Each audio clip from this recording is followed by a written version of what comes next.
இது நம்ம சேனல் ஸ்ரீ கதை நேரம். எல்லாருக்கும் பிடிச்ச சேனல். கைகேயி ராமனை வனவாசம் அனுப்பியதன் பின்னணியில் ஒரு அதிர்ச்சி அளிக்கும் உண்மை உண்டா? ராவண வதத்திற்கு பின் ராமர் சீதை, லட்சுமணர், வானரர் மற்றும் ராட்சச படையினருடன் புஷ்பக விமானத்தில் அயோத்திக்கு சென்றார். வழியில் பரத்வாஜ முனிவரின் அழைப்பை ஏற்று அவரிடம் தங்கி மறுநாள் அனுமனை நந்திகிராமம் அனுப்பினார் ராமர். பரதன், சத்ருக்னன் அக்னி பிரவேசம் செய்ய தயாராக இருந்ததால் அனுமன் அவர்களை தடுத்தார். பரதனை சந்தித்த அவர், அம்மா எங்கே? நமஸ்கரிக்க வேண்டும் என்றார்.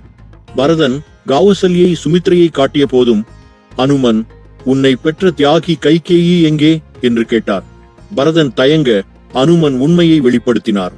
தசரதன் தன் சிறு வயதில் ஒரு இளந்தளிரை ஒடித்து விட்டார். பால் வடிந்த அந்த இடத்தில் தாய் கொடி தசரதன் மேல் கோபம் கொண்டு தன்னை போலவே புத்திர பிரிவால் வாடுவாய் என தசரதருக்கு சாபம் அளித்தது. பின் ஒரு நாளின் கண் பார்வையில்லாத சிராவணனின் பெற்றோராலும் சபிக்கப்பட்டார். கோசல ராஜ்யத்தின் ஜாதகத்தின்படி அரியணை ஏறும் ராமர் அவரது உயிரினை இழப்பார் என அறிந்து ஆண்டு அனுபவித்து முதியவனாகிவிட்ட தசரதன் உயிர் நீப்பதே மேல் என கைகேயி எண்ணினாள். ராமர் 14 நாட்கள் வனவாசம் செல்ல வேண்டும் என்று தசரதரிடம் அவள் கேட்க விரும்பினாள். ஆனால் வாய் தவறி அது 14 வருடங்கள் என வந்துவிட்டது.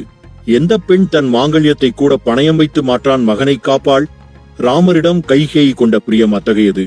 பரதா, நீ ராஜ்யத்தை ஏற்க மாட்டாய் என அவளுக்கு தெரியும். ஆகவேதான் நீ அரசாள வேண்டும் என்ற வரத்தை கேட்டாள். ஒரு கால் நீ பதவி ஏற்றால் ராமனின் உயிர் காக்க உன்னையும் இழக்க அவள் தயாராக இருந்தாள். தவறாக புரிந்து கொள்ளப்பட்டாலும் ராமனை பாதுகாக்கவே இவ்வாறு செய்திருந்தார் என விளக்கினார் அனுமன்.